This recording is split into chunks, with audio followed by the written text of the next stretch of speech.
the current political conjuncture is transforming the atrocity risk profile of the United States in various specific ways, rather than just general ways. So what I want to ask our panelists about was a couple of things. One was, and this is where a lot of you people in the audience will be really helpful for this.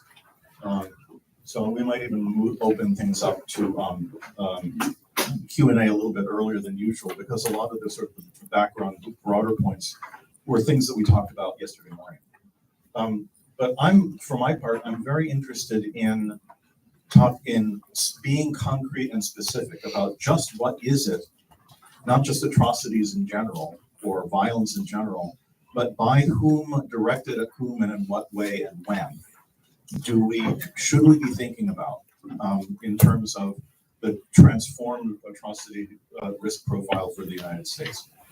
I think that would, and this is why I'm so glad that Fedrica's joined us here, I think that this also includes a real rethink along the lines of the United States as a global actor, and not just in terms of domestic atrocity risk. And then, and this is why I'm so glad that Hardy's here as well, risk, I mean, as people often say, or I often say anyway, early warning is not supposed to be just imparting information. It's supposed to be a call to action in the form of moral suasion. And risks have the ability to be addressed. And what I'd love to hear about is who are the actors, including ourselves, who have some tools in our toolbox that maybe we haven't ever thought about as atrocity risk tools before, but maybe we should start thinking about them that way. Anyway, with that, so immediately to my right, to your left, is Fedrica D'Alessandra. Fedrica is British Academy Global Innovation Fellow with the Global Order and Institutions Program at the Carnegie Endowment for International Peace. She is an international law and public policy specialist. She regularly publishes and advises governments and interstate debates. You may be familiar with her work. She used to be at the University of Oxford until recently. She was at the Platonic School of Government, and she currently serves as Deputy Director of the Institute for Ethics, Law, and Armed Conflict, and the Director of the Program on International Peace and Security. Hardy Merriman, to my left, to your right, is the President of the International Center on Nonviolent Conflict, the ICNC. He's also Senior Technical Advisor to the late U.S. Now former senior technical advisor. So the program needs to be updated. He was, until it was taken outside and murdered, the technical advisor to USAID's Powered by the People program, which was a lovely, lovely program.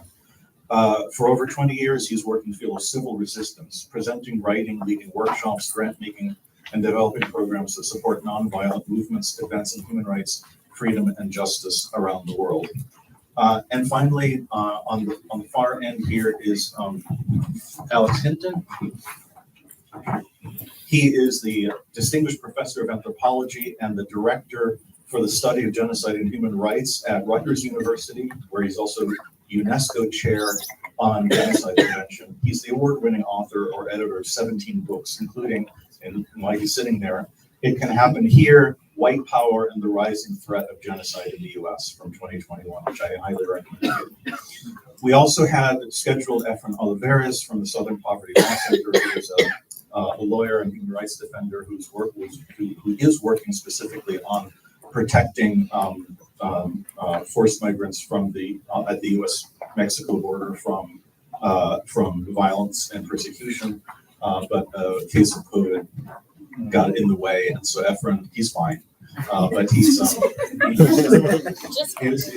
just COVID. No, it was a mild case, but we agreed that it was dumb for him to get on a plane and expose other people with an active case, and so unfortunately we just came down with it the day on Friday. So I'm sorry. We'll for you students, we'll try to get Efrén up here next year.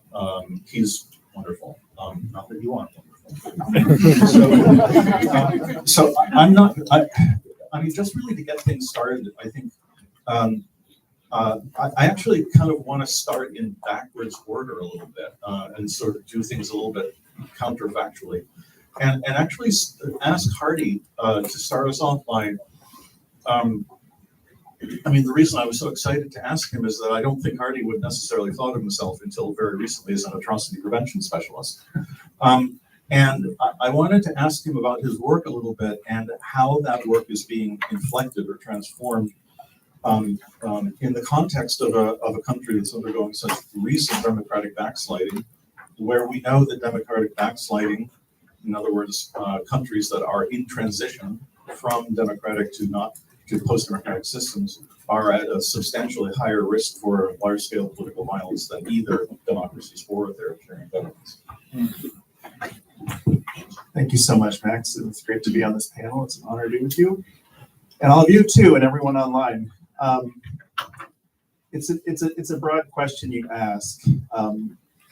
For a long time, my work is focused on movements that are directly confronting authoritarian governments, making various kinds of rights-based claims, whether it's for women's rights, minority rights, labor rights, movements against corruption, movements for environmental justice, movements for peace and security.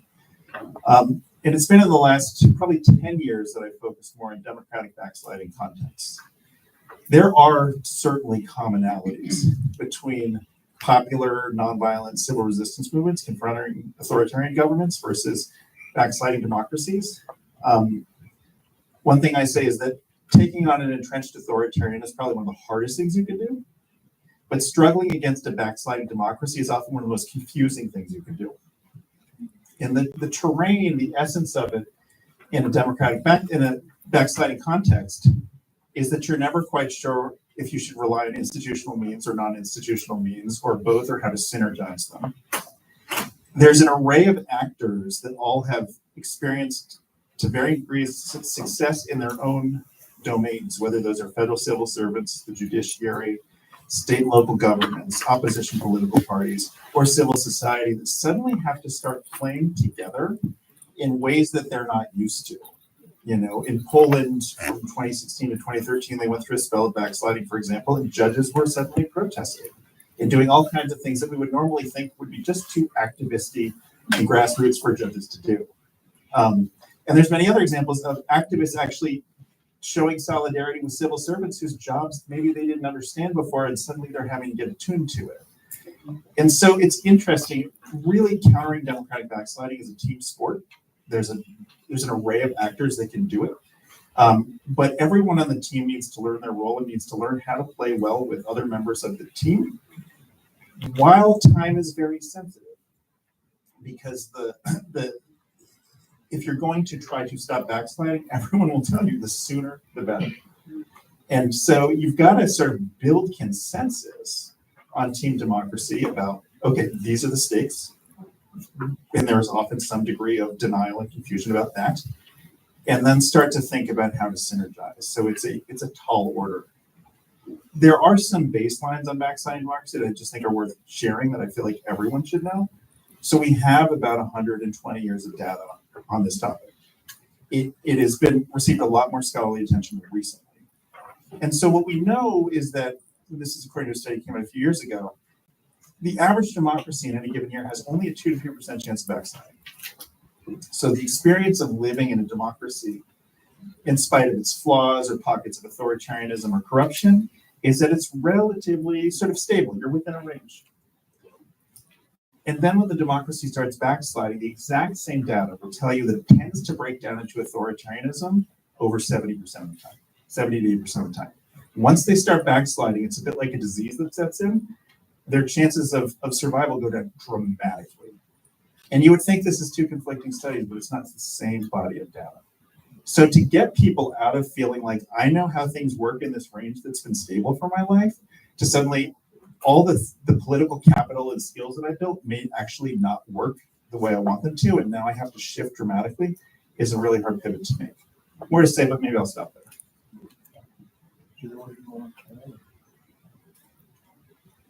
Go ahead. Okay. Can you hear me okay? Yeah. I'm a little afraid after you said you have to eat the mic. Okay. Yeah, I will not. First of all, thanks to the two of you and everybody else involved for hosting this. It takes tons of effort, so thank you. And apologies if I'm an anthropologist, so I approach things a little bit differently, but I guess that's part of the point. Yeah, so I want to begin with something that may be a little bit confusing. Hopefully it won't be, and I'll circle back to it at the end of my remarks. But I just want to say a few words, as they say, as a little bit of a preface. Free speech, diversity, faith and family, inclusion, common sense, equity, liberty, critical race theory, equality, transgender, patriotism. And I'll circle back to that. But first I want to tell you, I guess sort of center my remarks around a little story. So sort of the jump from it can happen here to the current moment, as I've sort of at one point said, oh, the book's written, but I need to keep working on this topic for reasons we well know. So I've been doing research on MAGA, the anthropology of MAGA, if you will. So as part of that, I have been attending the meetings of the Conservative Political Action Conference, CPAC, which some of you may know. But I want to begin in last month, or I guess end of February, after the meeting, and there's a counter conference called Principles First. Has anyone heard of it? Probably not. Okay, well, so yeah, one person, but this is, DC guy. So this is like the meeting of what people in the MAGAverse call rhinos, Republican in name only. They're the sort of castaways, and they hold a counter conference to CPAC the last couple of years. Anyway, so after going to CPAC, in part, well, maybe I can talk what it's like to be at CPAC later on. But I go there as well to sort of get a different take and to refresh, to get rid of Stockholm syndrome, so on and so forth. So I was down there, at noon in the, and they have a little conference room. And there was someone who I know from my research, Rich Logis, who's the head of a group leading MAGA, and he was chatting with people. So I was sitting there, we just began, and someone came down and said, bomb threat. Like, I heard about the bomb threat. Yeah. So we were there, it was like bomb threat. I don't know why, but maybe growing up in California with earthquake drills and all this stuff, everyone was running out. I just kind of meandered out with Rich. And we went up. Now I'll circle back to Rich as well briefly. But what had happened is someone had sent an email message in the name of Enrique Terrio, the former semi-head, quasi-head of the Proud Boys. There's a lot of division in the Proud Boys. Who, and this message said, in the name of Emperor Trump, we planted 4 pipe bombs in the hotel. So we went out, the meeting was disrupted. So I had actually come across Enrique Terrio at CPAC. I was walking down in the lobby and I looked into the bar and there are all these people and I said, that person looks familiar. And sure enough, it was Enrique Terrio, drinking beer, hanging out. And then I looked over and I said, wait, I recognize that symbol. And it was the Proud Boy logo. Someone else had it with the erasure of the PB because they lost the right to their logo. So now they've just erased the PB. And he got a little bit of trouble over the weekend. They had a conference to announce that they were filing a suit with the DOJ. This is the J6ers, as they're called there, January 6th insurrectionists, January 6th political prisoners, whoever you are, lots of names for them. We'll just say the J6ers for the moment, who are at CPAC. And they had a suit. They're going to sue the Department of Justice, sort of in keeping with things that have been going on a long time.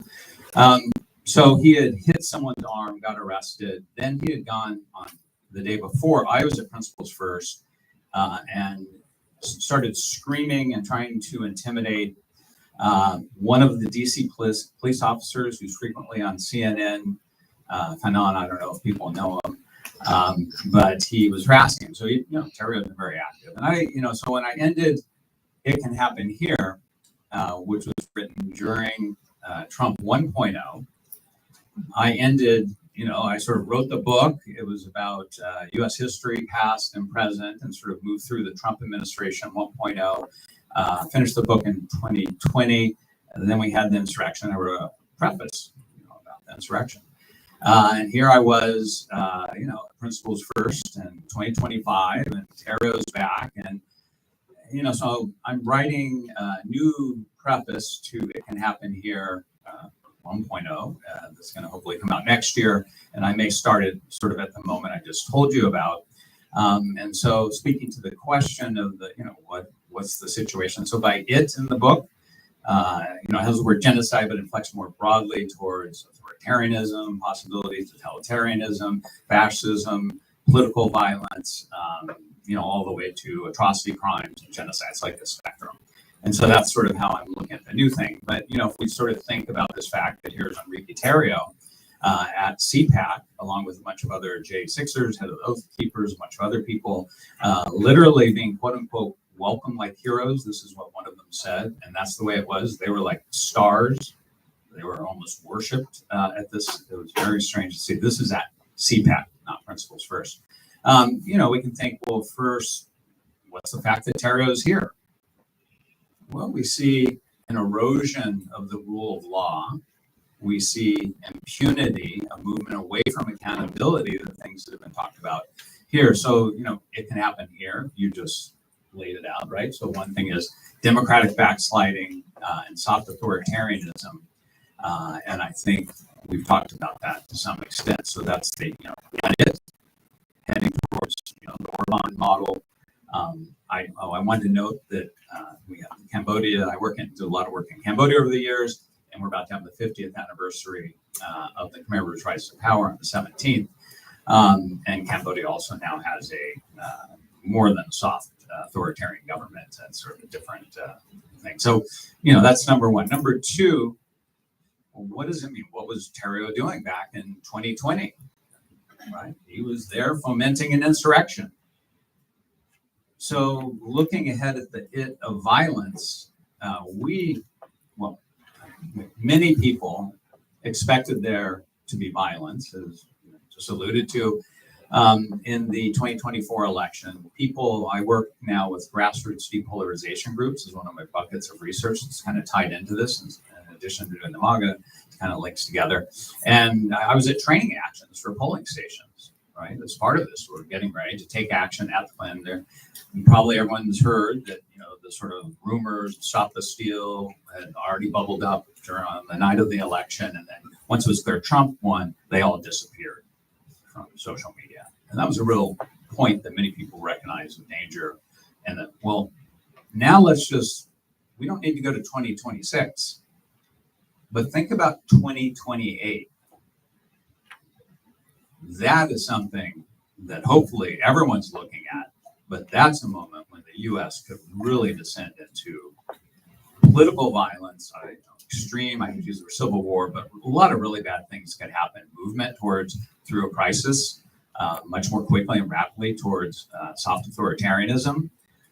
That's a moment to keep your eye on because Trump has been through it once. We have groups like Terrio and the Proud Boys who are active, impunity, they're mobilized, they're active. This sort of leads into the second thing. Number three of the four is the resurgence of what I looked at very carefully in my book of white power extremism. And that's bubbled up. And again, Proud Boys and Terrio, J6ers at CPAC were welcomed as heroes. And this is something that we could probably spend the whole session talking about. And then the fourth thing is with Terrio, is the expected surge of hate-fueled or identity-based violence. And of course, the two sort of domains of constant attacks that we have now, and let's wait to see how it shifts over time, are obviously, immigrant groups, especially, we're being called savages. And I follow these groups also on Telegram and different social media. And this is like commonplace language. And then we have criminals, terrorists, so on and so forth. the language that we talk about, right? Is mobilized in a taken for granted way. Nobody even comments on it anymore. It's just kind of like taken for granted. Another group is and again, it won't be a surprise really, is the transgender community. And so the year before this, when I was at CPAC, you had this guy, Michael Knowles, who's a YouTuber. Anyways, he got up and he called for the eradication of transgenderism. And actually it raised some eyebrows and some people talked about it. Now people talk about the eradication of transgenderism. Nobody says anything. It's now mainstream. The transgender community is at risk. They're heavily dehumanized. And it's, anyway, so those are sort of the two at-risk groups. So what can we do for responses? Well, I know we have one person who went to the hands-off rally. Did anyone else go today?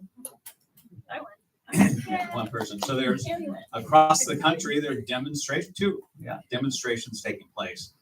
But I want to end by sort of underscoring, well, first of all, we need to not necessarily be obsessed with triggers, but we need to think about atrocity prevention as a crock pot. The stuff's all in there. It's kind of warm. It's working. And we can't lose the eye because, we kind of fetishize triggers, risk assessment, and these sort of flags that are checklists.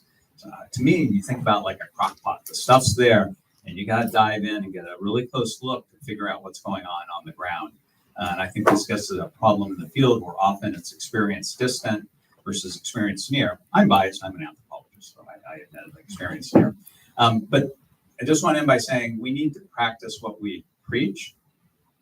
So number one, this has come up a couple of times. And I guess also when you were talking, you had your dual discussion of othering and rehumanizing.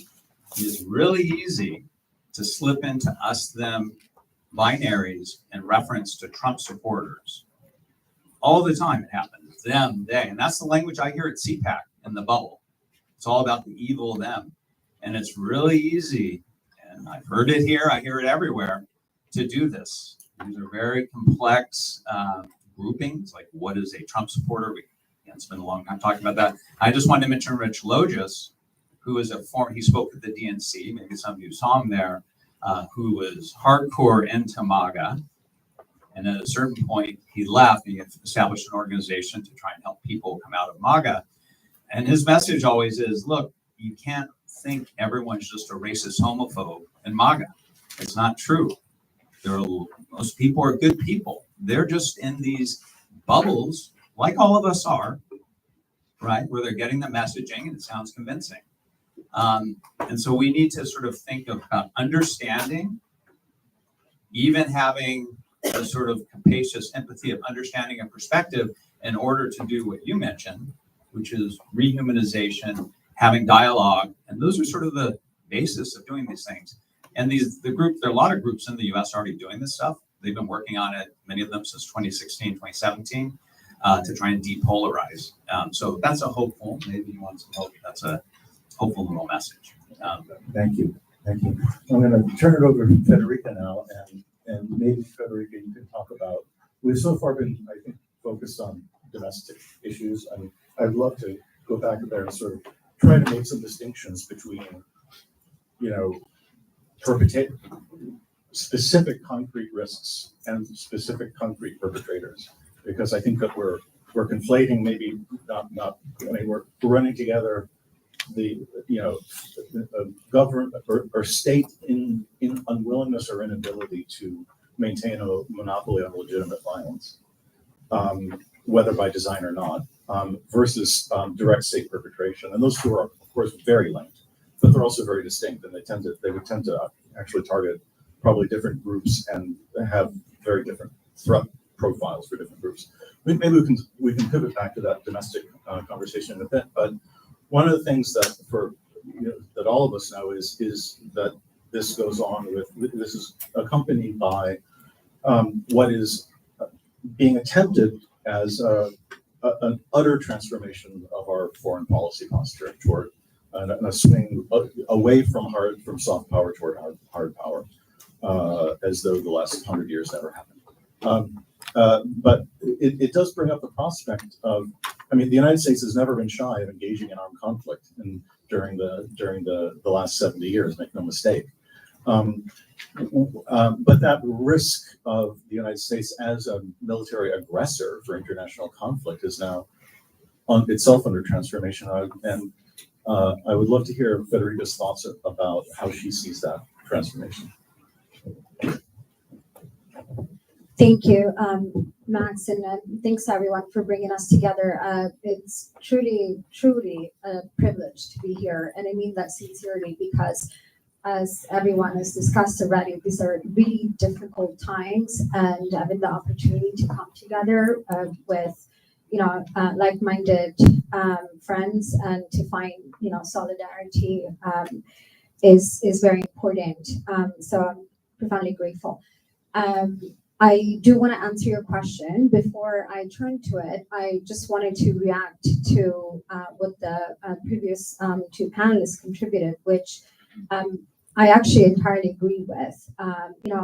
What I want to say about this is that there's something that is a little bit idiosyncratic about the conversation on atrocity prevention as it's been shaped within the United States. And as you rightly point out, it's always been outward looking, right? It's about how do we prevent, mitigate, and address atrocities committed elsewhere. It's, foreign policy issue, and even to the extent that it has concerned, agencies that have competencies domestically, whether it's law enforcement or border protection, whatever it is, it's always been about the commission of atrocities somewhere else. So I do think that, and that's been for a good reason, by the way. I do think that that approach actually has allowed progress domestically in furthering, building a community, furthering a strategy, and reforming the bureaucracy. In ways that actually has not been possible in other countries, even countries that equally profess and their commitment to atrocity prevention. But I think that the progress that has been possible within the United States has been possible also in part because of that outward-looking dimension.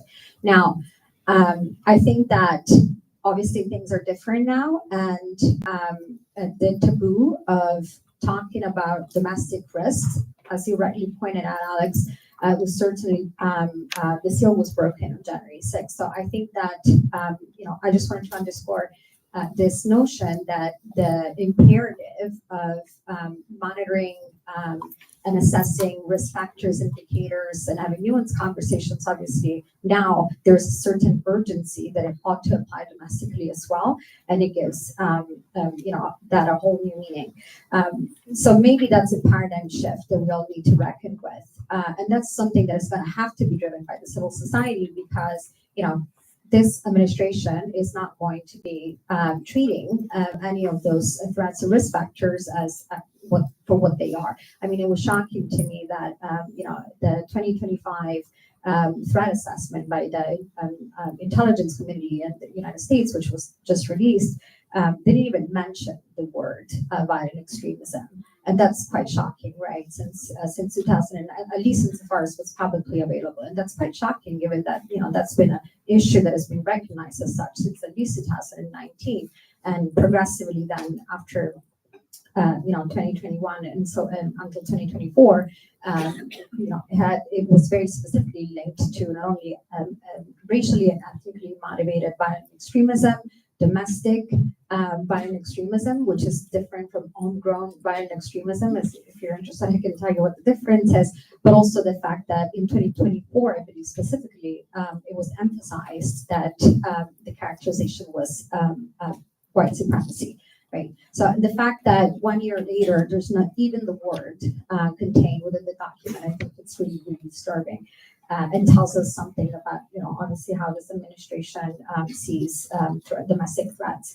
But I think that the paradigm shift, and this goes to the question that you were asking, Max, that we probably need to reckon with, again, as an atrocity prevention community everywhere, but including inside this country, is also a different one. Another idiosyncrasy of the conversation about atrocity prevention, if you want, has always been that, it's been relegated to issues of, war crimes, crimes against humanity, genocide, And it's almost as if, the issue of aggression has always been siloed, right? And again, there's good reasons for that. The first one is, there's substantive differences, and, the two sets of violations are recognized as different in international law, and that has consequences in terms of not only how we understand and conceptualize these violations, but also the type of duties and responsibilities that they invoke on, directly affected states, but also third states, to the extent that those violations amount to breaches of territorial norms of international law.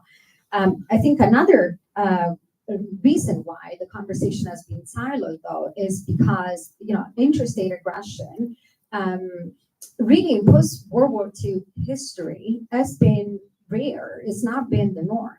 And it's not to say that it hasn't happened.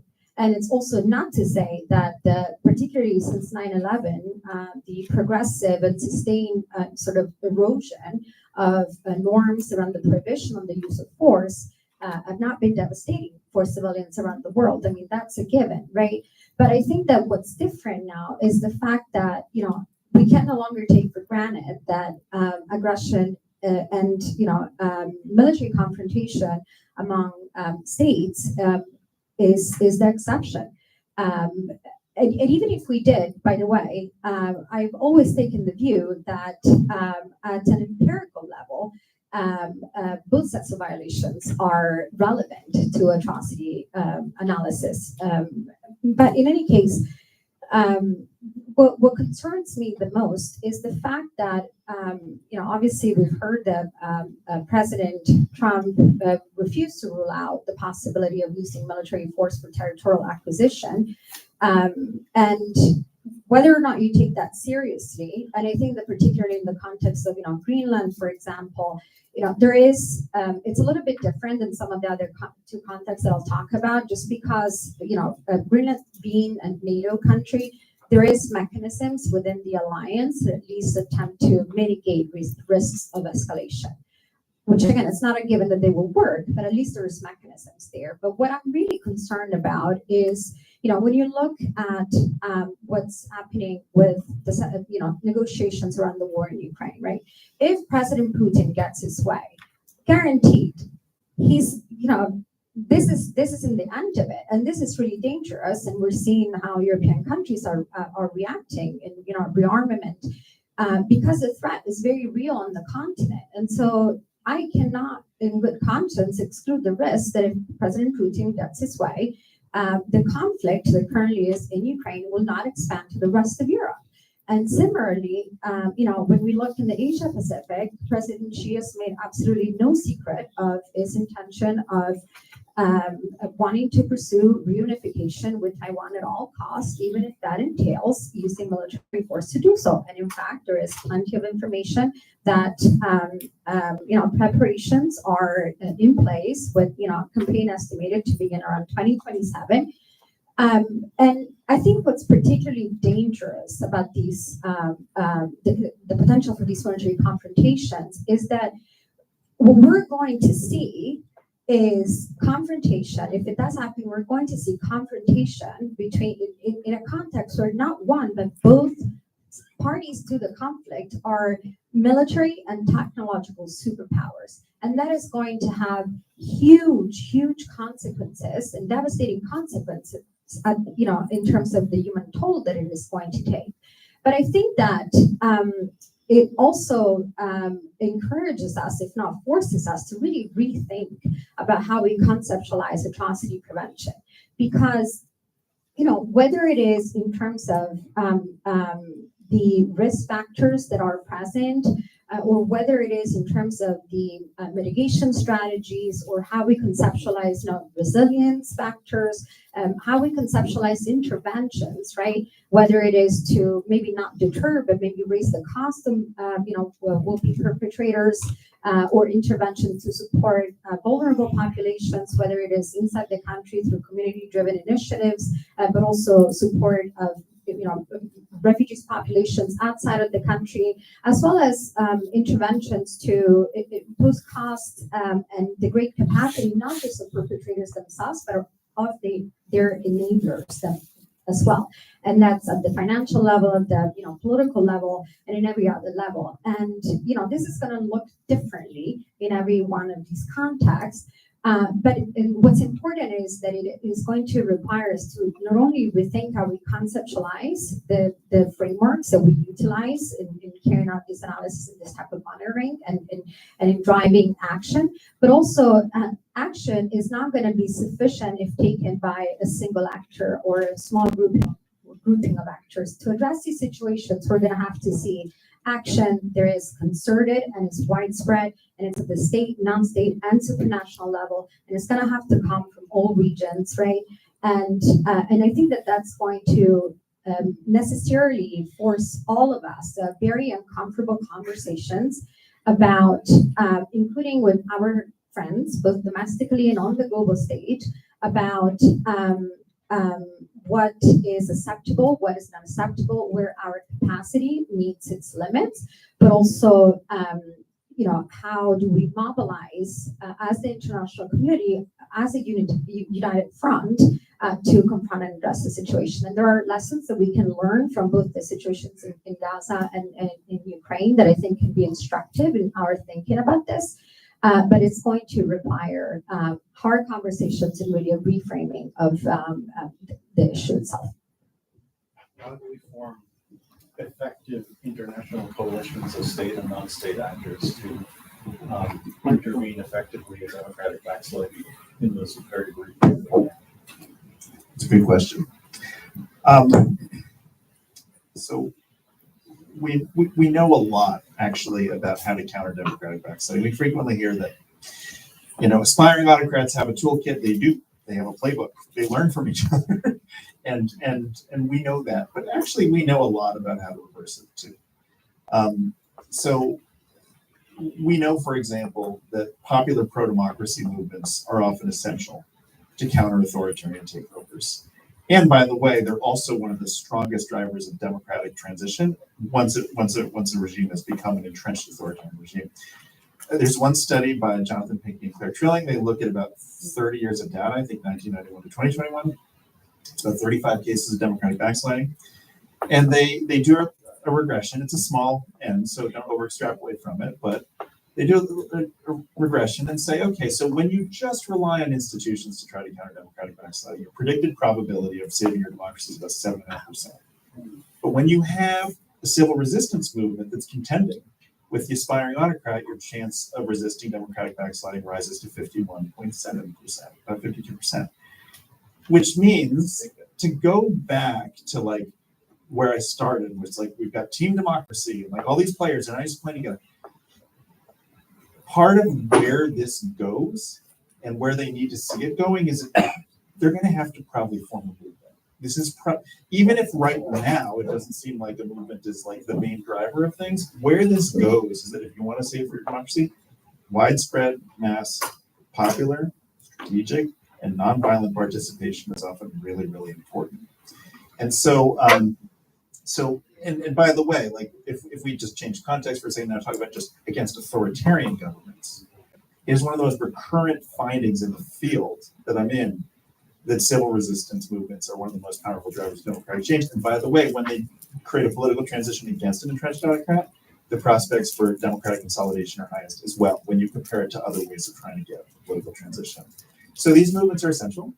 And again, it raises the question for anyone, who am I in relation to this movement? Whether I am in a position of public trust in the government, whether I'm in the private sector, whether I'm in civil society, whether I've never considered myself an activist before, or what is it that I can offer? How can I bring it together? Now, as a question you asked about internationally, so my career has been dedicated to supporting movements against authoritarianism. It's what I thought about for over 20 years. And there is research on what works and what doesn't. It's really tricky to figure out because there's so many factors in assessing impact. It's a very dynamic situation. But one point that I've really never heard anyone disagree with, and that what we have in terms of research supports, is that training generally is one of the categorically most positive forms of support that you can offer to movements. There is an art and a science to organizing. It is really interesting. If we look at the role of activists, they have one of the toughest and most important jobs in the world. And yet, they have very, very, very little educational infrastructure set up to make them better at what they do, to help them get better at what they do.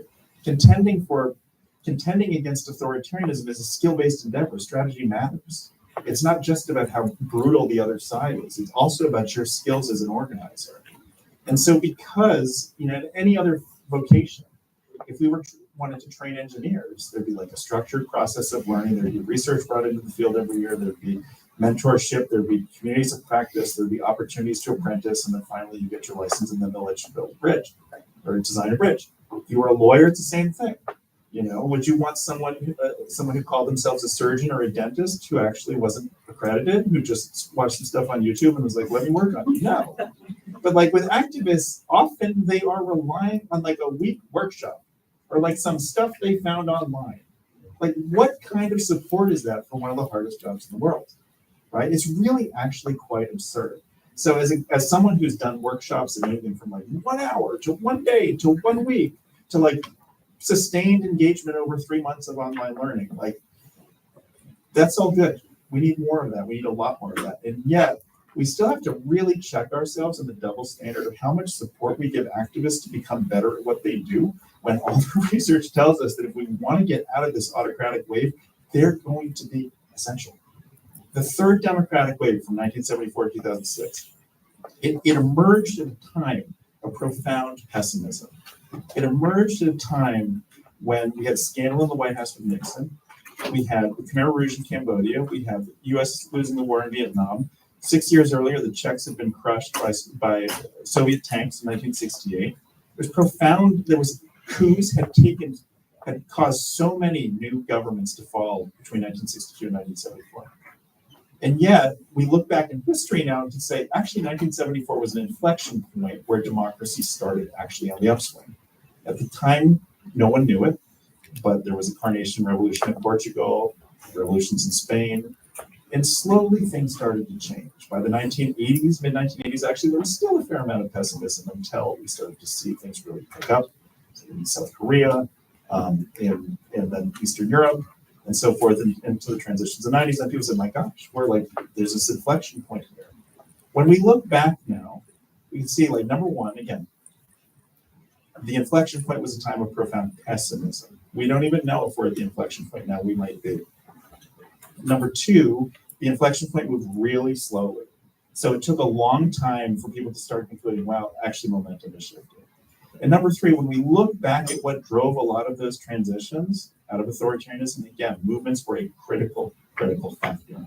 So if we want to get out of this 19-year autocratic wave and move into a fourth democratic wave, I think it's possible. And I think we have to look at populations around the world as sources of power for that democratic wave, because they do have a lot of power, and start orienting the way we think about how to engage them to exercise that power.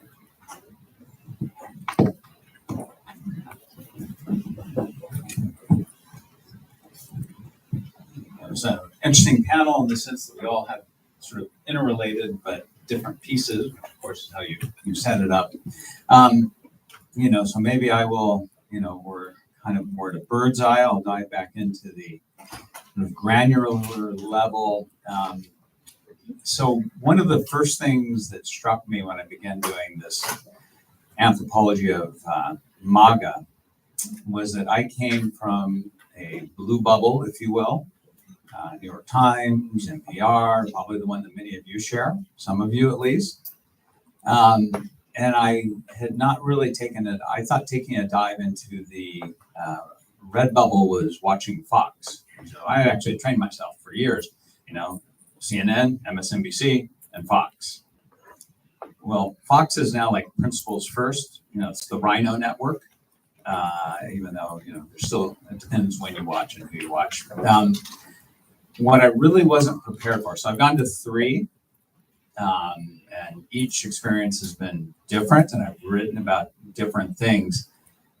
But especially in the one last year, what really struck me was the fact that everyone in my sort of blue bubble was warning about the impending doom and apocalypse that was upon us with Trump's return.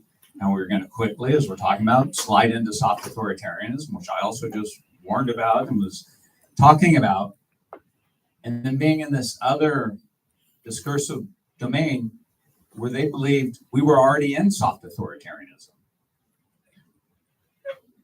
People in the MAGAverse believe that starting with Obama, moving into Biden, where it kind of was fulfilled, and then the other end was going to be Harris. This is the discursive level I'm talking about, obviously, that we were in a state of soft authoritarianism where they were implementing DEI, all of these sort of language tricks that go in there. That was run by a bunch of, as you have, still goes into the present, because all of you hopefully have noticed that basically the election continues and everything's blamed on Biden and Harris and DEI and radical left Marxists. So a judge says, go get the person who's been illegally sent to El Salvador, get him back. And they say, Stephen Miller yesterday goes, Marxist judge. So these discourses continue, so if you're in a blue bubble and you look at it, you think, oh, it's stupid, it's irrational. Well, no, it's not if you are within that logics of that discursive domain. And when he says something like Marxist, it specifically speaks to a set of beliefs. So we have the situation we have, and again, there's variation, lots of variation, but at the extremes, we have two groups that think each is pulling each other into an apocalyptic state of soft authoritarianism. And this sort of reverts back to, strategies you do and you talk about is like, how do we begin to traverse this? And maybe we're down to the granular level of depolarization. I forgot to loop back to what I did with the prefatory remarks of reading words, in terms of what we can do. We'll say the words that we're not supposed to speak. And diversity somehow has become a taboo word in some contexts. But I intentionally tried to mix them up with the language, the discourse of the red bubble, where you can talk about equality, but not equity. You can talk about demonized transgender community, but then you have patriots. So anyways, part of the exercise was sort of moving into what I'm talking about, which is like to understand other sets of discourses, as well as the assumptions of your own discourse. And that's only the point at which you can begin to have dialogue or go back, move away from the othering and rehumanization and have the conversation. So, the good news, as I mentioned before, is there are a lot of people who have been working on this for quite some time. The bad news is we're all trapped in the dungeon bubbles and it's really hard to get out of it. I mean, if we pulled here, we're all in these bubbles and it's hard to go out. And you know what happens when you get out of it? It's uncomfortable. You read a book about stuff you don't, that's against your sort of beliefs. No, you say this piece of junk, throw it aside. If you talk to someone who has different political views, you're an idiot. I'm not going to talk to you. In the end, there's a huge amount of overlap in what people in the US believe. And there are lots of grounds for conversation.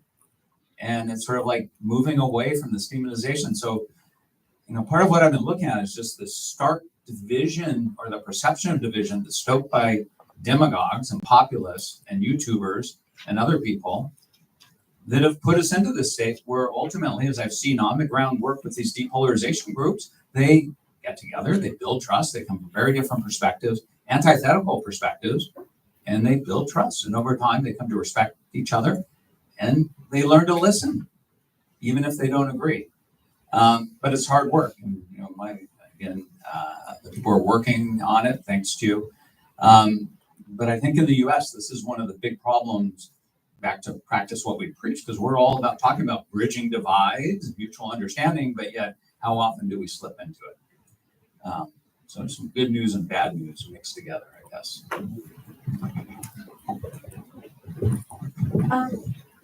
So I guess, because you asked the question, what can this look like, right? From sort of, what does action look like from that perspective I gave earlier? Again, it looks differently in every context, right? What we do know is that the common threads is it takes broad coalitions, and it takes a lot of civil society action. It takes leadership from unexpected, or rather from places, not unexpected places necessarily, but it takes leadership from everywhere, right? So again, this morning we were talking about the leadership that South Africa exerted in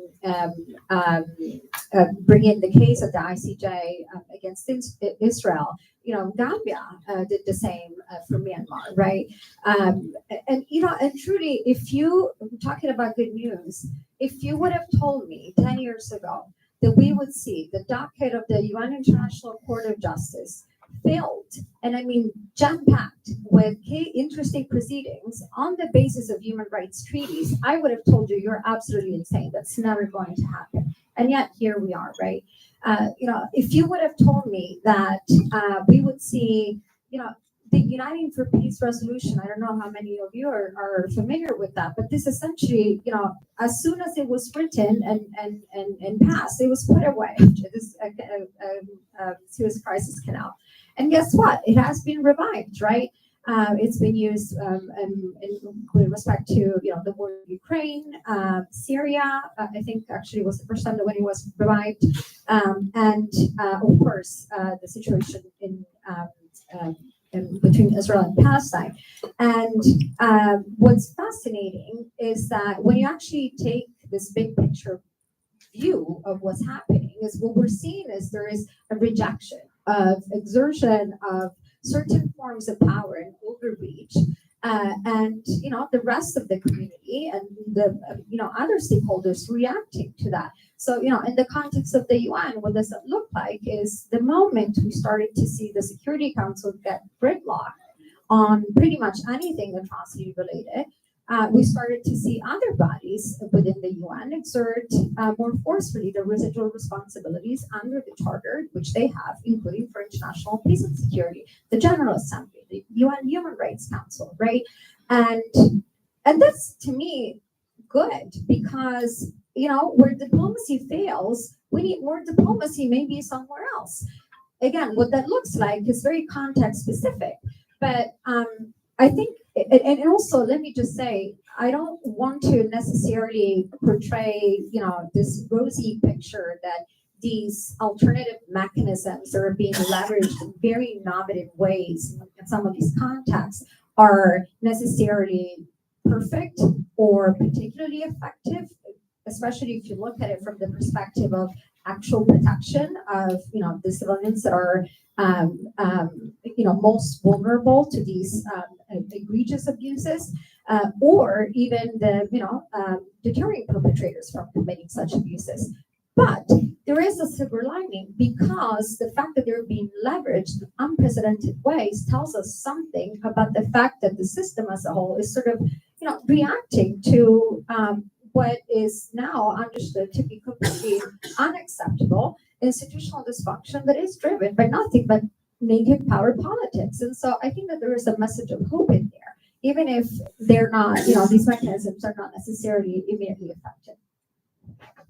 Thank you. I think that's a great point. And I'd like to use that point to sort of pivot over to hear the rest of our audience. But just to follow up, I mean, I'm actually intrigued by the idea that if there's going to be a fourth wave of re-democratization, then we have to begin to think a little bit more post-national about it and start thinking about much more global forms of formal and informal coalitions and movements and cooperation. And again, making lemonade out of a very, very bitter lemon would be that for all those of us in the atrocity prevention space and those of you in the human rights and development space, we've labored for at least half a century under the model that in terms of atrocity prevention or building political resilience or building a rights-respecting political system, the global north had both the expertise and the resources, and the global south was where all the problems were. They're the ones who had atrocity risks. They're the ones who had state fragility. They're the ones who who couldn't get democracy right. And it was our noblesse oblige, but also our soft power that would export both money and knowledge to the global south. And in return, they would be grateful to us and would support us in our own global ambitions. That's a bad model. And I think that we're being forced to really take seriously the idea that we, in terms of the third wave countries, we may have a lot more to get from them than give to them at this point in terms of how you defend your democracy. I would completely agree. Yeah, and that's a lot of lemonade, actually. I mean, no, I mean, you want to go to the audience, but just a few things. I mean, so we may have seen in December when martial law was declared in South Korea, there was immediate mobilization to the parliament, popular mobilization, right? To try to protect the parliament from getting taken over and shut down so that parliamentarians could actually get in and vote this thing down before coup started to really consolidate. Okay. South Korea had a democratic transition in 1987. So there are people in South Korea who in living memory remember what it was like to live under authoritarianism. And they passed that knowledge down to their kids. I'm almost certain their kids learned about it probably in depth in school. So they have some of that muscle memory, some of that culture, some understanding. There's certain moments where we, all of us, at the front line, and that we are stronger together, and they knew what to do. No one had to tell them, right? If you look at Poland, when the Law and Justice Party came in, I believe it was 2016, and started rapid democratic backsliding because they had their own playbook, they moved quickly. Poles started setting up some of the same structures that they used to support the Solidarity movement in the 1980s to resist PIS in the Law and Justice Party in 2016, 2017, right? They started setting up the same kind of structures that they used in authoritarianism before. People with living memory knew, they lived it, they understood it. So there is a ton in places. It's funny, you would think with the United States, you'd say, well, we have such this long history of democracy and perfect law, the problems as it has had, but that somehow that would be a factor of resilience. And it may be.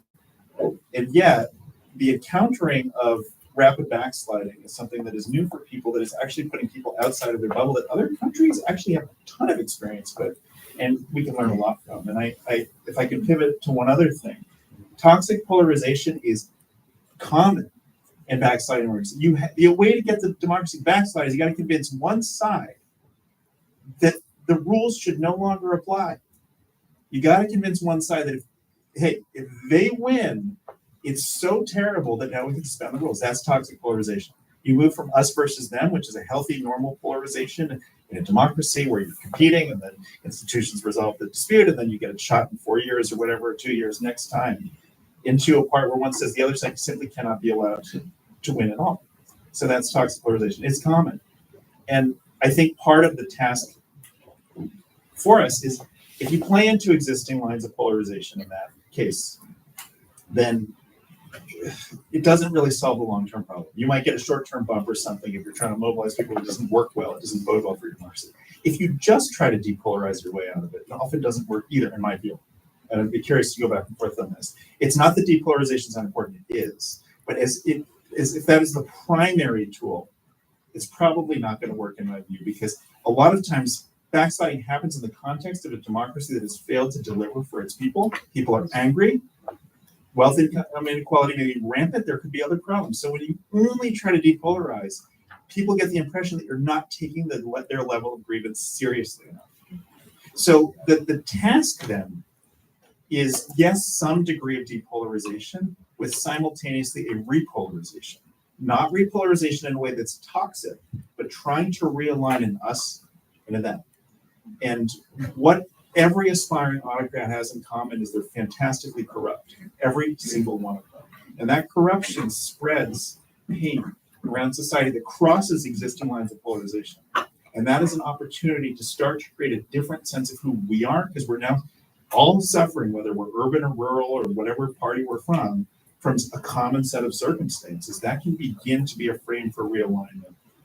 Again, you don't want to do it in a toxic way, but I mean, democracies exist around polarization. It's a domain of contention where you try to do a healthy level of normal polarization and realignment with that circumstance. Thank you. So that brings us right to the top of the hour, and so I'd love to hear from the audience. I guess I will let you talk. Yeah, thank you. Thank you so much. I'm thinking about what you've been saying, Harvey, and if the others have thoughts on this as well, that would be great. But I'm thinking about like the history of activism in the United States, and if we look back at the civil rights movement and the Red Power movement, there was a whole array of really creative activist interventions that were happening during this period. And I think I don't know if you agree, but as we come to more contemporary activism, I think the repertoire of activist strategies has actually been much more constrained now than it has been in the past. There's less creativity, and activism is sort of, in many ways, is now just viewed as taking to the streets and having a mass protest. I'm wondering if there are strategies or tactics, activist interventions from other countries that have experienced democratic backsliding that have been particularly successful at responding to that backsliding, and then maybe that we haven't seen happening here in the US, at least in recent years. Sure, and I know I've been talking a lot, so I'll try to just give a quick answer. Okay, first thing is solidarity is absolutely critical. No one entity can beat an aspiring autocrat by themselves, and not even a complete sector of society can beat them by themselves. Opposition parties can't beat them by themselves. Solidarity is one of the single most critical things to cultivate both among institutions within a sector, or among organizations within a sector, and cross-sector. When you get cross-sector, like a judicial ruling galvanizes labor unions suddenly to start doing things, that's powerful, right? Or when you have one labor union getting picked on and all of them show up, that's powerful. When you have religious institutions that are suddenly becoming active allies to other sectors, so that level, that's an attack on one is an attack on all, is the ethos that you need to some extent, actually to a significant extent. Secondly, building beyond, when you're up against a backsliding democracy or an authoritarian government, you're not up against, yes, you're up against a system, but the system's not all solid. The system consists of various players, right? There's the bureaucracy, there's members of the business community, and then there's huge diversity within that, right? Small business, big business, multinational business. You've got security forces, you've got various other pillars. And each of those has their own reasons for supporting or going along with the autocratic project, even if within them, a lot of them aren't happy with it. And so the opportunity for a movement is to start to analyze that actually there's not 100% buy-in to what the demagogue is trying to do. They're trying to rule through fear, they're trying to rule through coercion, they're trying to rule through co-optation and self-interest and propaganda, and starting to recognize that there could be opportunities for defection, actually, in that coalition that they depend on. That ultimately, if their institutions stop obeying them, they actually really don't have much power. And so when you start to break that down, protest is a tactic. But so too, there's lots of forms of non-cooperation, economic pressure through strikes and boycotts and so forth. The more targeted, the better. So all of this is stuff that movements can start doing. And every movement's going to have a different path. But in general, moving beyond protest into other forms of pressure is important, with the proviso, of course, that it remains nonviolent. To come back to the original premise here, talked about atrocity risk.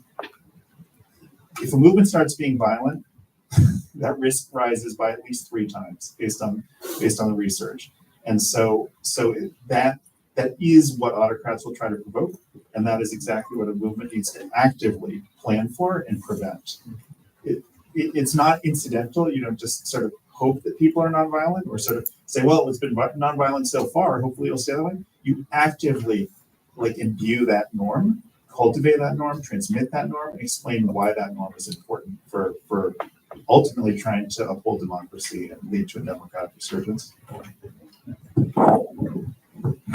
Hi, this was a great panel. I have a question on social media's role in activism and how there's a bunch of new different ways of reaching new people, which I think is one of the main differences maybe between a lot of the activism work for democratic backsliding countries now versus in the past. And I was thinking about how, Alex, you were talking about how it's necessary to reach out to other people and to challenge your viewpoints and things like that.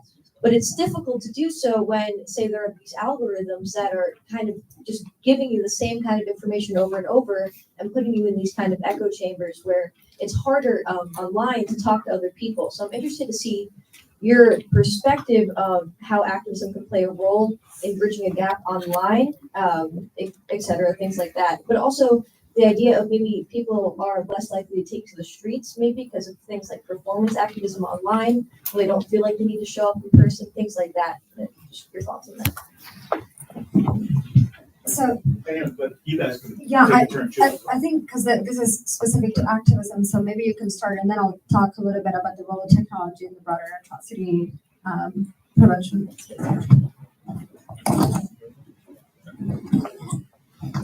Yeah, no, great question. And I wanted to loop in a couple of their little strands from before.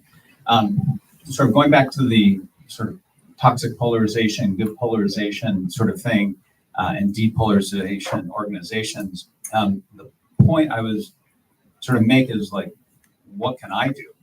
Right? That everyone asks. The point, what those groups show, right? Sometimes they call themselves the bridging movement, and they view themselves as a movement, is that this can be done by anyone. There's a methodology for it. You know, if we go back to Adorno's famous essay, Education After Auschwitz, well, what does that mean? Auschwitz, educated? Well, yeah, Auschwitz is here. It's now. The preconditions for it. We're back to the crock pot. And how do you get out of it? Through building critical self-reflection, understanding the mechanisms, understanding the positions, and that creates, going back to your question, a point for activism, if you will, but it's thoughtful. It's not thoughtless, which sort of ties back into banality of evil as a separate thing. You know, and social media within that is absolutely there. And this is the problem, right? Because it requires reaching out as opposed to just going, again, so we went to the hands off, it's going to be a bunch of people in the blue bubble, right? That's the group. So it's good to get solidarity, what you're talking about, you sort of build a we, but it's not really diffusing the situation. And both are important. But I think it's easier, not easier, it's less uncomfortable to stay within your bubble and to go, like I would have been out there hands off maybe, right? So going to CPAC is not comfortable. It's extremely uncomfortable for me. I mean, for people there, it's great, you know. It's the golden age. Literally, this is the language. What everyone's upset about here is called and viewed as a golden age. Another thing I just wanted to go back is to underscore the point that, and you know, I have multiple domains of this research, but CPAC is one that you know, I seem to be returning to. At CPAC, the slogan in 2024 was "Where globalism goes to die." So the logic of what's going on in terms of U.S. policy, international policy, is directly tapped into "Make America Great Again." It's been planned for years. It's no surprise to me when this stuff's a little surprised by this tariffs, the degree of that, but it all is pre-planned. He's just delivering on what they've talked about. But the globalism point is that guess who speaks at CPAC? Well, Orban spoke in there. Someone from Hungary is always there, right? Someone from the French far right's there.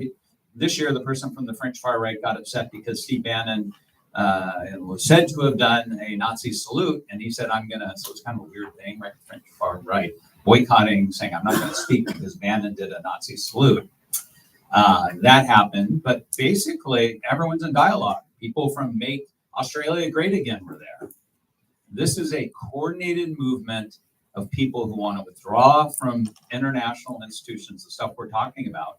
It's not like just the US.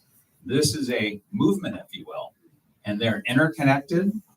They're allied in what they want to do, and it represents an extraordinary threat to the sort of atrocity prevention sorts of things that we're talking about here. So it's not like US in isolation, crazy country, no one else is doing it. No, there are people doing it. Like who gave Musk the chainsaw? Does anyone know? Yeah. Malai from Argentina was there. He brought it out because guess where the chainsaw metaphor was first used? In Argentina. This is a network that's connected, interact, they have a vision. So when people say it's stupid, it's irrational, it's dumb, they're crazy, no.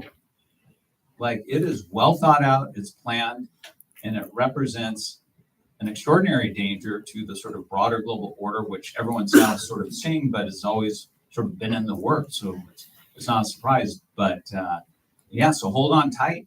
You know, this other dimension's with us, and it's planned. I just very quickly wanted to react to your question, which was specific to activism, role of technology and activism.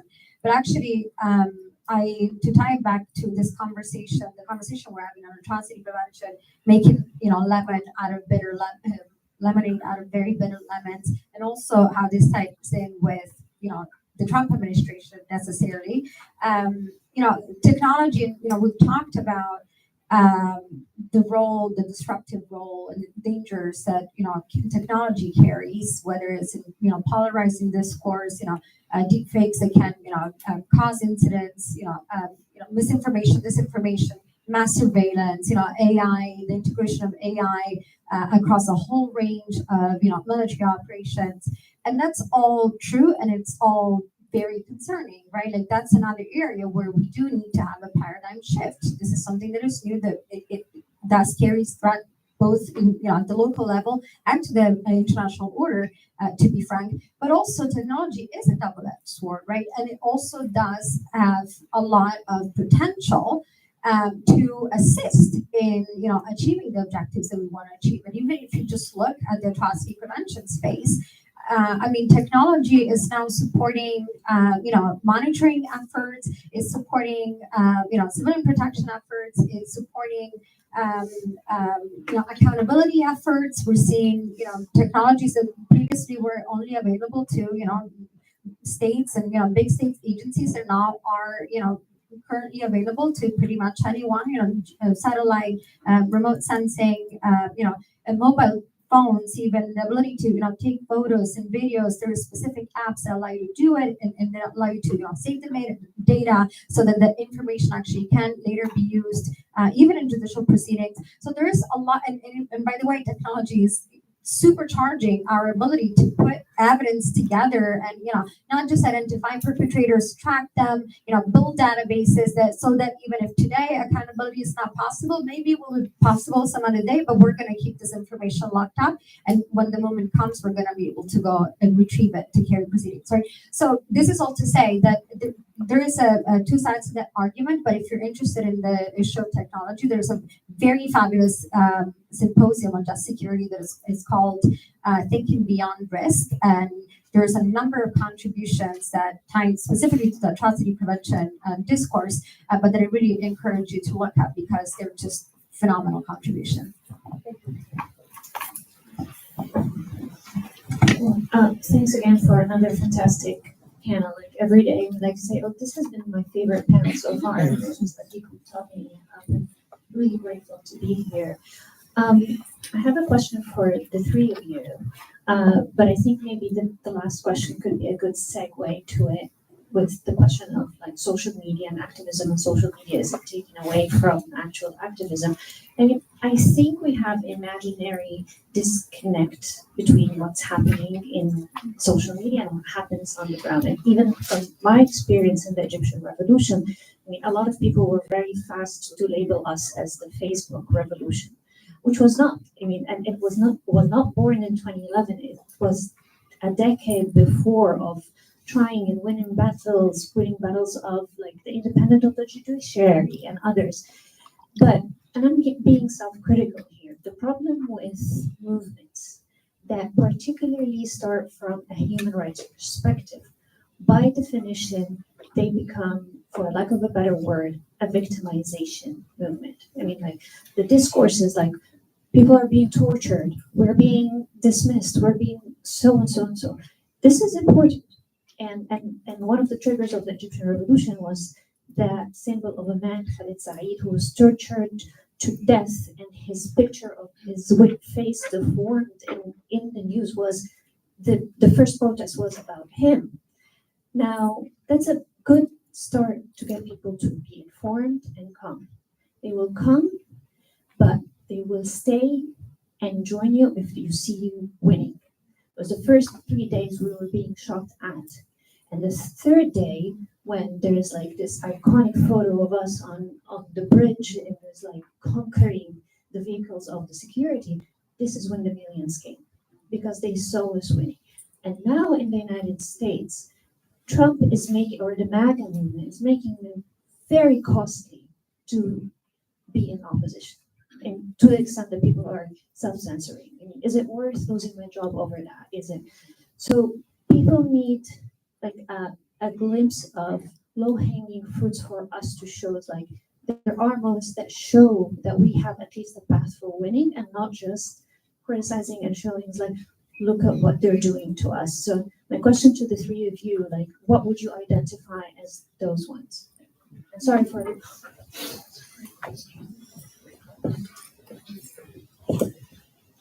I mean, my point, Nancy, would be I agree with everything you just said. Oh, sure. Hello. Yeah. I agree with everything you just said. I mean, there is nothing that breeds more participation than people actively learning from seeing a positive example of something working, especially when it comes against a backdrop of what they feel is a lot of stuff that's not effective. At the same time, you know, in any democratic backsliding context, there's a period where people are simply trying to get oriented to what they need to do. And so in that period of time, there's going to be a lot of experimentation. There's a period of shock with really, is this really happening? Wait, that institution that I always thought would be there isn't going to be there. Wait, now this attack's coming and the attacks are coming rapidly. And so there's this period where you have to simply try to slow it down, which is really unsatisfying because the dynamic of slowing down means you're losing every day. Your goal is to try to lose less every day. Like, how does it feel empowering? And yet it's essential. You can't stop something or reverse it unless you slow it down first. And so there's a certain period of sort of improvised experimenting, like, let's get together in whatever formations are possible to try to stop things. Again, this is like generic across lots of cases. And so from that, one never knows what might break through, what might become the powerful example from which others learn. But what's very clear is that everyone's watching what everyone else is doing. If something breaks through, people do learn from it. I think we saw that very clearly in the United States during the Civil Rights Movement. It's a really clear example where every campaign harnessed the power of example. When you had sit-ins at lunch counters in Greensboro, South Carolina, you had them in Nashville. And then you had them in other places. When you had bus boycotts in Montgomery, people said, this works, let's try it in other places. And so I would expect just by sheer probability, the number of experiments, the number of people who are improvising and trying to figure stuff out, that there will be breakthroughs that will then lead to other, additional sort of emulation and learning. And I agree with you. It's critical for people to see that.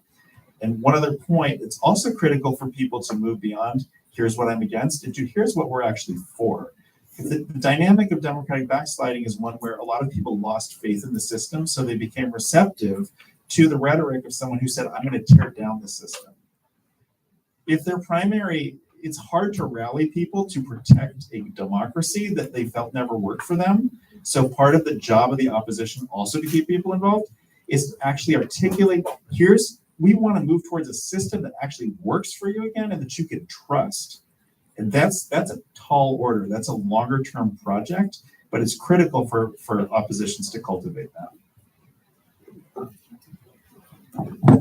Yeah, so I thank you for that excellent question and for your extremely illuminating comments, which resonate with me a lot. But as I was hearing you ask the question, a different sort of thought came to mind, which is, you said something along the lines of, and please correct me if I'm wrong, this administration is making it so hard for people to speak up and to be in the opposition because is it worth losing my job over, right? True, but also true that maybe it's not just a matter of is it worth speaking out if the cost is losing my job, but maybe the calculus is different, right? Maybe the calculus is, well, how long can I stay and stay true, even if it entails sort of compromising a bit on my values. But if I am in a unique position to maybe help make sure that, on this particular day, we're losing a little bit less if I'm in the room than we would if I wasn't, right? So, and I think that that's heroic too. And all I wanted to say is that when we talk about, solidarity and empathy, I think it's important that we extend that courtesy to everyone, including those that are, working in certain administration that, we might have expected based on how or why we know them that, they wouldn't be putting up with this. But, it's not as simple as that. So my plea is really to extend that solidarity to everyone.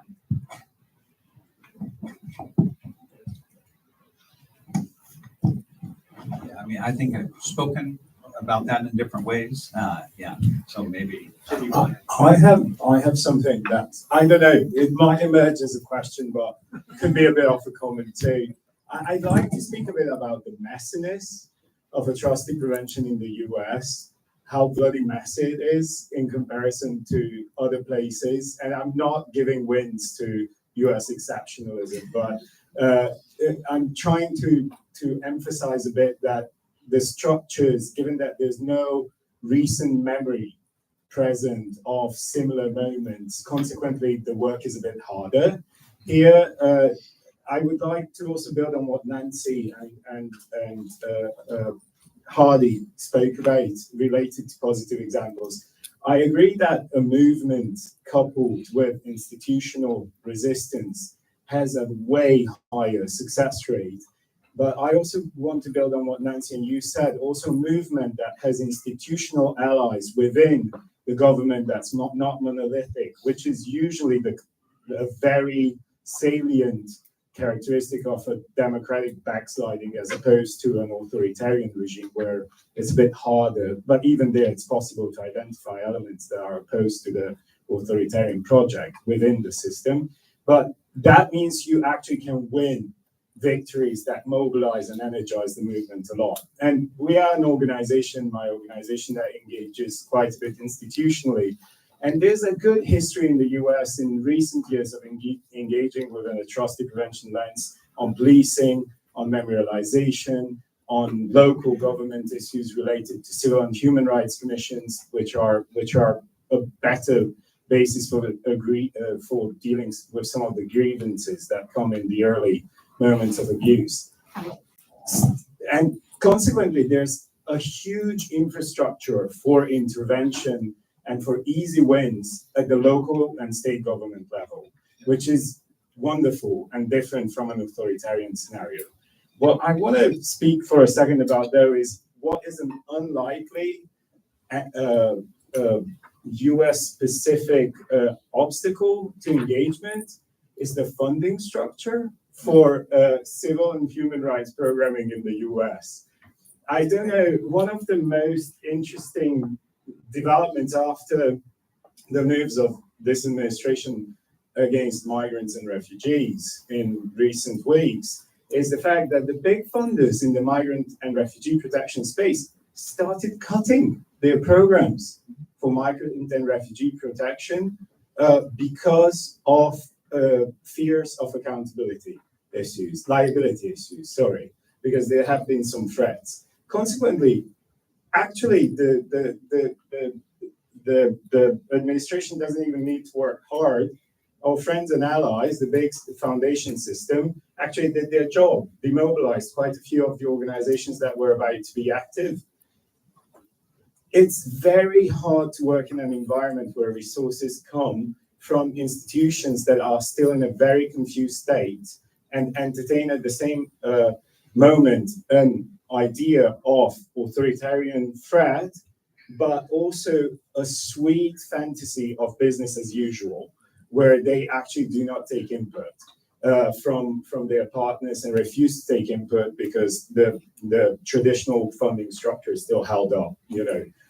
So I think in addition to mobilizing a movement that has to do with participation, with bodies, and with also influence over institutions at the local level that are ready, I think one of the big efforts is to mobilize to achieve the resources that are necessary for a democratic backsliding scenario that are different from an authoritarian scenario. In an authoritarian scenario, it seems to me most of the resources are symbolic, and actually very often the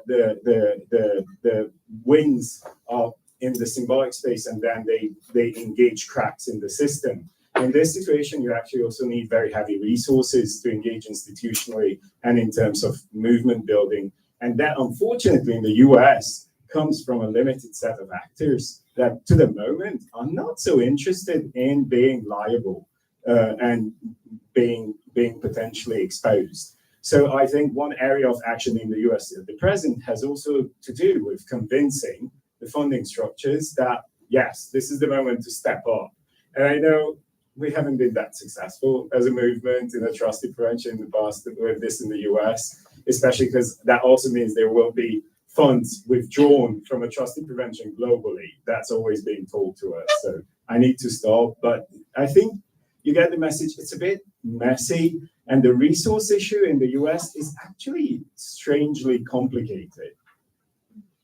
Can I say 1 minute? I agree, it's really complicated. And I want to, since there's not going to be time, I just want to say, I haven't said anything about like political violence yet, I know, but it's obviously looms large. There are movement-centered ways to counter political violence that I think folks should be aware of. I'm not saying it's the answer, but it's part of the answer. If people want to look, I'm just going to direct you to a very specific resource. Go to endpoliticalviolence.org. There's a community-based countering political violence guide written for the United States that I wrote called Harnessing Our Power to End Political Violence. It takes a movement-centered approach to that issue. So even if funders are failing in some ways, there are other options. I literally almost said, oh, I gotta put that in the chat. Yeah. So because we're actually physically here in Austin, can you say that? Yeah, so, How about writing on the board? yeah, endpoliticalviolence.org. Endpoliticalviolence.org. It's called Harnessing Our Power to End Political Violence. The acronym is HOPE. It takes examples of how communities have come together to impose costs on those who incite and threaten and perpetrate political violence as a key and often underemphasized and under-recognized aspect to deterring authoritarianism. And so it speaks specifically to the United States and the circumstances we find ourselves in and the nature of political violence that's happening here. There's a bunch of people who have great questions, I bet, but we're out of time. So I would encourage them to ask the speakers during the break. And can you please join me once again?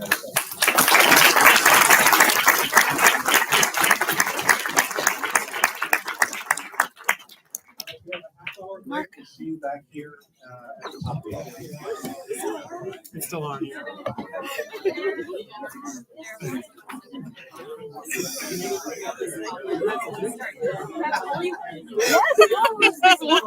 It's the most fun thing you do with watching.